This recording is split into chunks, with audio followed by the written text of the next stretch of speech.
everybody, Debbie with Garden Style here. So today I thought I would cover some early spring blooming plants that I'm sure a lot of you are anxious to either hear about or get started on. So I'm going to have a selection here of plants that are for the shade, and I also selected some for the sun. And the first one I'm going to start with is this little guy right here. Get him out here in front of me. And this is called our Forsythia. And a lot of you may have seen these in bloom already in your neighborhood and wondering what they are, or some of you may already know what they are. But Forsythias are probably one of the first shrubs to start blooming in the very early spring. And I use these kind of as my marker as well to tell me that as soon as I see these starting to bloom, it's probably time for me to get out and prune. And that's probably the easiest way to remember it. When the Forsythia blooms, it's time to prune. And that's kind of my signal to get out and start trimming up my rose bushes, lots of trees and shrubs that aren't blooming currently or do not bloom here in the early spring, but bloom later on in the season. And that way you're assured of not cutting off blooms that are getting ready to open, at least in the next 5 to 6 weeks. So Forsythias primarily come in yellow, and they're a pretty good size shrub. I have one growing already over here in my sun garden. They do prefer full sun. And the average size of these can get about 5 feet tall to 4 feet wide. And their hardiness zones are from zone 5 to 8, or minus 20 degrees to 10 degrees. But I absolutely love these shrubs as they start to bloom at the time of the year when we really are hungry for some color. And they just get coated in them, as you can see here. And I'm not planting this guy in my yard, but I brought him from the nursery just so I could introduce him to you. They make a fabulous shrub, and one thing I really like to do is start cutting the stems before the buds actually start to open. And you can cut them and put them in the vase and bring them inside, and it'll actually force them to bloom a little sooner, and you can enjoy some of those blooms inside as well as outside. So that's kind of a fun little thing to do. And you can also do it with cherry trees, plum trees. Just start trimming the twigs before they're fully open, like you see this one here at the top. And just bring them inside, and just because they're in the warm temperatures, that will help those buds to open up sooner, and you can enjoy flowers inside as well as out in your garden. So definitely want to introduce the Forsythia to you, and I have it spelled out for you down there at the bottom so you can see how to spell it. But if you don't own one of these, you should have at least one in your yard, just because they are an early bloomer and they're just fun. They're a lot of fun to play with, and they certainly add a lot of brightness to the early spring garden when nothing else is blooming yet. So there's your first introduction. Okay, he's got a little weight to him. The other plant I wanted to introduce you to is called Lissa Dora, and this particular variety is called Lissa Dora Grace Ward. And this is actually a ground cover, and they don't get much higher than 24 inches, and you space them about 6 to 12 inches apart. And in about 2 years, they'll have the entire area covered. And they sit low, which is nice. And what I have done before is I have combined the yellow Forsythia, if I can get them over here, with the Lissa Dora. And of course the blue and the yellow really accent each other. And the cool thing is they both start to bloom right about the same time. Sometimes the Lissa Dora will bloom a little later than the Forsythia, but either way, they make a nice combination together. They both take full sun. And this guy's pretty hardy. The Lissa Doras are good down to minus 20 degrees, which is great. And here on this tag it says it blooms in late spring, but I'm already seeing mine starting to bloom here in the yard now. I think it all depends on the temperature and of course the light, how much light they're getting. So this lovely little ground cover is also an evergreen, so it doesn't lose its leaves during the winter time. And they just offer these beautiful blue blooms, and I find they hang on for a long time, probably about 6 to 8 weeks. I have seen mine stay in bloom. And then you have the nice evergreen foliage to help cover that space for the rest of the season.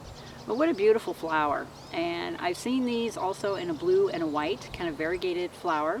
So get out in your nurseries and go hunt these down. This makes an excellent ground cover, and they're just beautiful underneath flowering shrubs like Forsythia, for example. And of course, full sun. These also require really good drainage, so they don't like having their feet too wet. So when you do go to plant them, make sure it's kind of a sandy loam that you're putting them into, and they will reward you with blooms year after year after year. And I find after a while, if I go and trim the edges when their blooms stop, That helps it to bush out, fluff out, and they won't get so leggy in a couple of years when they've been in the ground for a while. So Lissa Dora, Grace Ward, excellent little ground cover for full sun. And then the next one I'm going to show you, this is called Candy Tuft. And a lot of you may have seen this in bloom in your neighborhoods. I see it all over the place. Some people get it confused with alyssum, which is actually more of an annual than it is a perennial shrub. That's kind of what I call this, a perennial shrublet.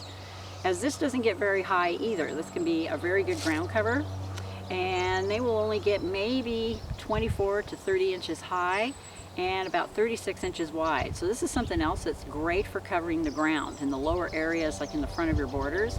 And of course they stand out. They're amazing the way they stand out. And they're not too fussy about light. I find they do well in full sun and they do well in the shade. They just aren't too fussy that way. I know they're real anxious to get blooming in the early spring. And this is another great bloomer to put with the Forsythia or the Lissa Dora if you're looking for some other colors. And I always like having white out in the garden, as it gives the eye a place to rest within the landscape. By not having so much obnoxious color going on, the white helps to calm that down a little bit, and needless to say, it goes with everything. And as you can see, they just get covered in blooms. And again, this is another ground cover, or shrublet as you would call it, that stays in bloom for a good 5 to 6 weeks before it's done. And it's evergreen, so it holds on to its green leaves, and they just make beautiful little mounds in the front of your beds. And they're beautiful with bulbs too. I love mixing these with tulips and daffodils in the early spring, just to give us that extra shot of spring color that we're all desperate for. Now, did I cover the hardiness? Yeah, this is really hardy, down to minus 30 to 20 degrees. And it's also very drought tolerant once it's established. So it doesn't require a lot of water once it gets its roots in. Of course, give it plenty of water during its first year that you have it planted. And after that, I almost forget about them in the garden until the early spring comes along and they do this, and they get covered in blooms. So another real pretty ground cover that's very versatile, either in the shade or the sun. They're just not too particular, not too fussy. These also have a tendency to be deer resistant, which is great. And of course hummingbirds love them, the butterflies love them, so just a great addition to your garden, just kind of a staple type of shrublet that you want to put in your yard. So Candy Tuft. Now, this is a new variety of Candy Tuft. It's not currently in bloom right now, but I will shoot a picture down at the bottom to show you when it gets in full bloom. But look how cute and neat the little tuft is. And this is kind of a newer variety. A lot of folks don't know that Candy Tuft can come in pink as well. So it'll look just like the white one that I showed you, only it comes in a real light pink. And the leaves are slightly different too. They're a little bit smaller, which gives it this compact shape. And just cute all by itself. It doesn't even need to bloom, and it's cute. And again, not real fussy. And they call this variety Pink Ice Candy Tuft. And let's see. It's not quite as hardy as the white one. This is hardy down to 0 degrees. But again, it's still drought tolerant, long blooming, and it will probably repeat its bloom also in the fall. I think a lot of it has to do with the light that it's receiving. So that would be a neat surprise to see these come into bloom again in the spring. So let me see if I can give you the botanical name, which is Iberis sempervirens Pink Ice. And of course I'll have that name down at the bottom for you as well. But this is a great little addition for us at the nursery. A lot of folks were surprised to see that it came in pink. And the leaves are slightly different. Let me hold this one up again so you can kind of see the difference in the foliage, hopefully. You can, I'm not too far away. But another great addition to the early spring garden. And this guy's got little buds on him, but he's not quite ready to open up yet. So it might be a good idea for me to just flash a picture down there so you can get an idea of what they look like. But just super cute, and like the name too, Candy Tuft. Okay, so there's some full sun to sun or shade, and then I'm going to move to the shade, and I'm going to pick up this pretty guy right here. And this is called an Andromeda. It's part of the Pieris japonica family, and these come in a variety of blooms, and they're almost like tissue papery type of blooms. But you can get these in white, deep dark pink, you can get them in shades of off-white, a little bit of yellow. And I chose this one. I'm a sucker for variegated leaves, but this one has green and white leaves on it, and you can see it's just coated in blooms. And this makes an excellent shrub or an excellent addition to the garden for early spring blooms as well. And this guy, to give you a hardiness on him, he is hardy to zones 5 and 9, so that's like minus 20 degrees. And his average height will probably be about 4 to 5 feet tall by 2 to 3 feet wide. So I have a row of these that sit in the front of my house. They're dark green and their blooms are actually a white. And I have another variety similar to this, where when the blooms are gone and the new growth starts coming up, it'll come up like a really super bright red and then gradually fades to a pink and then to a light green and then eventually down to where it has its variegated leaves. So these come in a variety of shades and colors, and they basically have 4 seasons of interest to them. Not only do they bloom in the spring, but their new growth that comes out can be the opposite color of what the leaves are, in a pale pink to just bright fiery red, and then they'll turn to a dark green. And of course they're evergreen, so they hang on to their leaves year round, and it's probably just one of the most stunning additions you can put into the garden. They do prefer shade. They can take some morning sun, but prefer to be in the shade after about 2 o'clock in the afternoon so they don't singe their leaves. But what a fabulous addition, and they're gorgeous. Just really pretty. So I wanted to introduce that one to you. And then another guy I was going to introduce to you here. This is called a variegated Japanese Aralia, or Forsythia japonica. You'll see it under a couple of different names. And he doesn't bloom, but I really like the variegation in the leaves. And this is a fairly newer variety that has come out. It's called Spiderweb. It also comes with just a dark green leaf. You could treat these like a house plant if you wanted to in the winter time. They do tend to be a little more tender, so be careful where you place them. They like shade, so anywhere on the north or the east side of the house is the perfect place to plant one of these. I have one over here that has turned into a monster. He's actually 3 to 4 feet high. I was going to look to see how high this guy gets. This guy can get 5 to 8 feet high if you let it. I find they do much better if you trim them every now and then and just cut out the center, and it'll start sending out some new branches on it. What else can I tell you? Of course, in the shade, it's hardy down to zone 7 or 0 degrees. So I find they get a little fussy if we get temperatures right around 20 to 0 degrees. It may injure the leaves a little bit. So that's why I say just try and put them in a protected spot. I have mine on the north side of the house, and it actually kind of sits under the eaves, so it doesn't get zapped too badly. But this was just an interesting variety, and I really like the variegation, kind of like a spider web, which is why they give it that name. But yeah, Japanese Aralia, and they come with beautiful golden white variegated leaves and white and green, or just solid green leaves. There's a big variety of these out now. And I know at the nursery, we pulled all of ours in from outside and we just brought them inside during the winter time and treated them like a houseplant. And you can do that. You can keep it inside and treat it like a houseplant. But just warning you, these have a tendency to be a little more tender.